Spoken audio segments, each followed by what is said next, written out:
రెండు దశల్లో కూడా కాంగ్రెస్ పార్టీకి ప్రజలు చూపెట్టిన ఆదరణకు వారికి నేనంతా కూడా కృతజ్ఞత తెలుపుకుంటున్నాను. అదేవిధంగా రేపు జరగబోయే మన మహబూబ్నగర్ జిల్లాలో 133 గ్రామ పంచాయతీలకు జరగబోయే గ్రామ పంచాయతీ ఎన్నికల్లో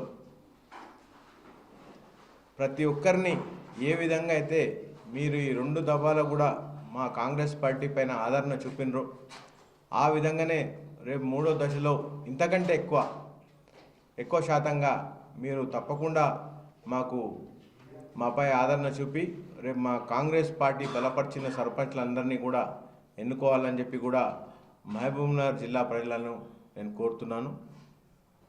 అదేవిధంగా మొదటి దశ కంటే రెండో దశలో కాంగ్రెస్ పార్టీ చాలా ఎక్కువ మంది సర్పంచ్లను ఇలా మేము గెలవడం జరిగింది.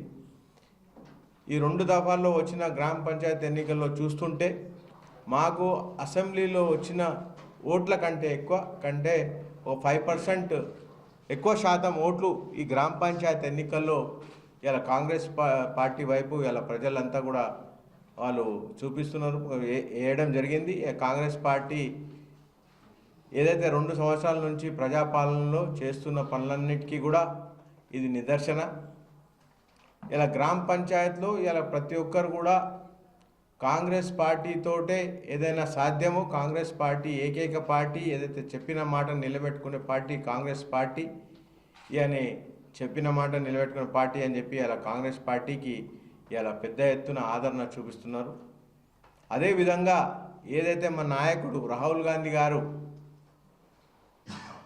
నినాదం ఎత్తుకున్నారు, జిస్కి జిత్తి ఆబాది ఉస్కి ఉత్తి హిస్సేదారి అని చెప్పి, దాన్ని బలపరుస్తూ మా రేవంత్ రెడ్డి గారు ఏదో 42% రిజర్వేషన్ అసెంబ్లీలో పాస్ చేసిండ్రు.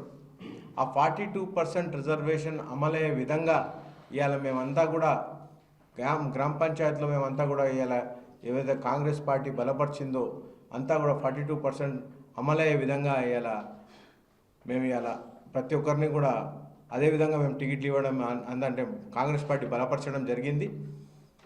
ఈనాడు 42% కంటే ఎక్కువ దాదాపు 50% అన్ని కూడా జనరల్ స్థానాల్లో కూడా మా ఇలా బీసీలు కానీ బీసీ ఎస్సీ ఎస్టీలను కానీ ఇలా గెలవడం జరిగింది. నిజంగా కూడా ఇది ఒక మంచి శుభ పరిణామం. ఏదైతే మా నాయకుడు ఆశించిండో ఆ దిశగా ఇలా మేమంతా కూడా ముందుకెళ్తున్నాం.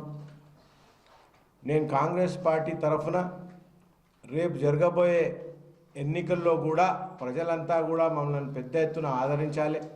అందరూ కూడా రేపు జరగబోయే ఎన్నికల్లో మేము ఎవరైతే సమర్థిస్తున్నామో, మేము ఎవరైతే బలపరుస్తున్నామో ఆ క్యాండిడేట్లను ఓటు వేయాలని చెప్పి కూడా మీ ద్వారా విజ్ఞప్తి చేస్తున్నాను.